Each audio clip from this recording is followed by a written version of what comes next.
Hello students, good morning to all of you. Myself Pravesh Gupta.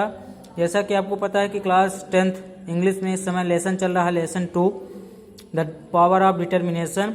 इसकी meaning लिखवा दिए थे हम, कल कुछ पढ़ा भी दिए थे, आज उसके आगे पढ़ेंगे।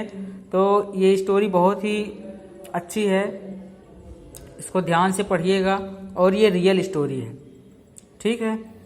तो कहाँ तक हुआ था, एक बच्चा है जो रोज़ स्कूल के कमरों को गर्म करता है। एक दिन की बात है, वो बच्चा उसी तरह गर्म करने गया तो जब टीचर और क्लासमेट्स आए तो देखे कि कमरे से धुआं निकल रहा था। पूरी तरह वो बच्चा जल चुका था। उसको हॉस्पिटल ले गया। फिर डॉक्टर जो है हॉस्पिटल में बताया कि वो अब कभी चल नहीं पाएगा, विकलांग रहेगा, लाइफ टाइम के लिए विकलांग हो जाएगा। लेकिन वह बच्चा क्या होता है, अपने माइंड में ये बैठा लेता है, दिमाग में, कि वो वह जीवित रहेगा, वो विकलांग नहीं होगा, ठीक है। आज हम उसके आगे पढ़ेंगे।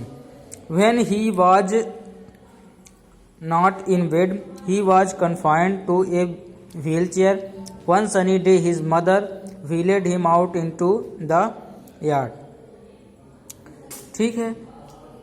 एक दिन वह क्या देखा कि वह बेड में नहीं था। He was confined to wheelchair, वह व्हीलचेयर में बैठा था। उसकी माँ जो है एक दिन आंगन में उसकी व्हीलचेयर निकाल कर धूप में रख दी, धूप में उसको बैठा दी, ठीक है। The day instead of sitting there he threw himself from the chair. वो क्या करता है, वो बच्चा जो जल चुका था, व्हील चेयर में बैठा था, वो क्या करता है, व्हील चेयर से अपने आप को गिरा लेता है, जमीन पर गिरा लेता है, ठीक है। ही pulled himself across the grass dragging his legs behind him.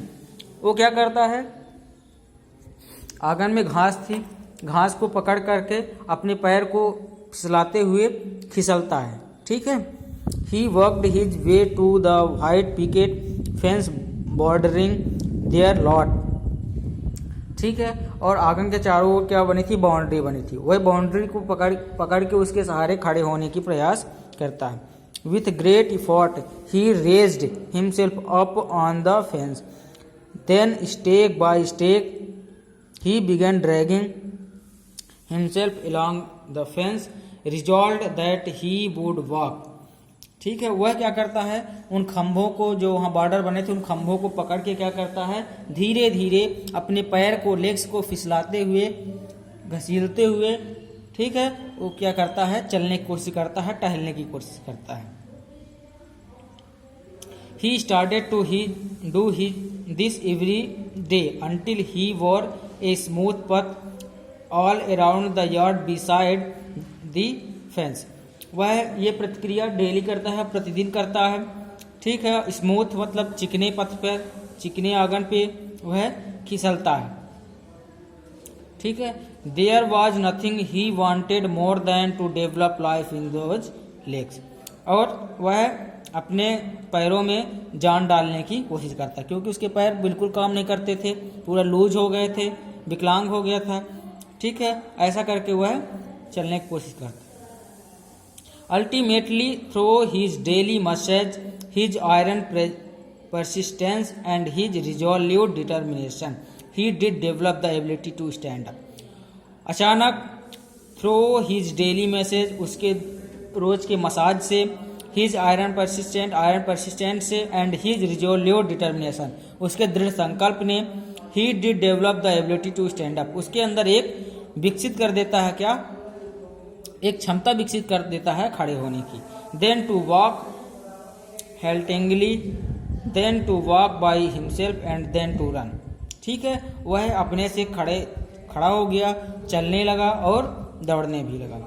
He began to walk to school, वह दौड़ते हुए कहाँ जाने लगा, school. Then to run to school, और स्कूल में दौड़ता था। To run for the sheer joy of running, later in college he made the track team, ठीक है। फिर क्या होता है, उसके क्या होता है, स्कूल कंपटीशन में रनिंग की कंपटीशन होती है, उसमें दौड़ता है, ठीक है। Still later in Madison Square Garden, this young man who was not expected to survive, who would surely never walk, who could never hope to run, this determined young man doctor Glenn Cunningham run the world fastest mile. वह बच्चा जो चल नहीं पा सकता था, उठ नहीं सकता था, दौड़ नहीं सकता था और खड़े नहीं हो सकता था, वह बच्चा क्या होता है, चलने लगता है, दौड़ने लगता है और वह दुनिया का सबसे बड़ा फास्टेस्ट रनर बन गया, सबसे बड़ा धावक बन गया दुनिया का। ठीक है, फिर यहाँ दिया गया है अबाउट द लेसन। इसमें दिया गया here is a real story of doctor Glenn Cunningham. यह एक रियल स्टोरी है, ठीक है, और किसकी स्टोरी है, डॉक्टर ग्लेन कनिंघम की है। He becomes severely disabled in a fire accident in this childhood. वह बचपन में क्या थे, एक फायर एक्सीडेंट में पूरी तरह घायल हो चुके थे। The lesson highlights the power of determination. यह जो पाठ है ये बताता है पावर ऑफ डिटर्मिनेशन, दृढ़ शक्ति, ठीक है, दृढ़ शक्ति के बारे में। He had and now how this power enabled him to struggle against and overcome the challenge. किसी भी ये जो पावर होता है, किसी भी चैलेंज को, किसी भी इनेबल्ड को, स्ट्रगल को, that started him in this phase, उसको उस प्रॉब्लम से उबार सकता है। Ultimately he became the fastest male runner of the world. और वह देखते ही देखते पूरे दुनिया का सबसे बड़ा धावक बन गया, सबसे बड़ा रनर बन गया। इस तरह ये लेसन खत्म हो जाता है यहाँ से। इसके जो लेखक हैं बर्ट डुबिन हैं। ध्यान रखिएगा, जो सेक्शन डी में एक्सट्रैक्ट आता है उसमें एक्सट्रैक्ट दिया रहता है और बोलता है who is the writer of the lesson. इस पाठ के लेखक का नाम बताइए, तो आप लेखक का नाम याद रखिएगा। ठीक है, अगले वीडियो में हम इसके आंसर क्वेश्चन की बात करेंगे। तब तक के लिए धन्यवाद। इसको पढ़िएगा, मीनिंग याद करिएगा। कोई दिक्कत होगी तो कमेंट करके जरूर बताइए। Thank you.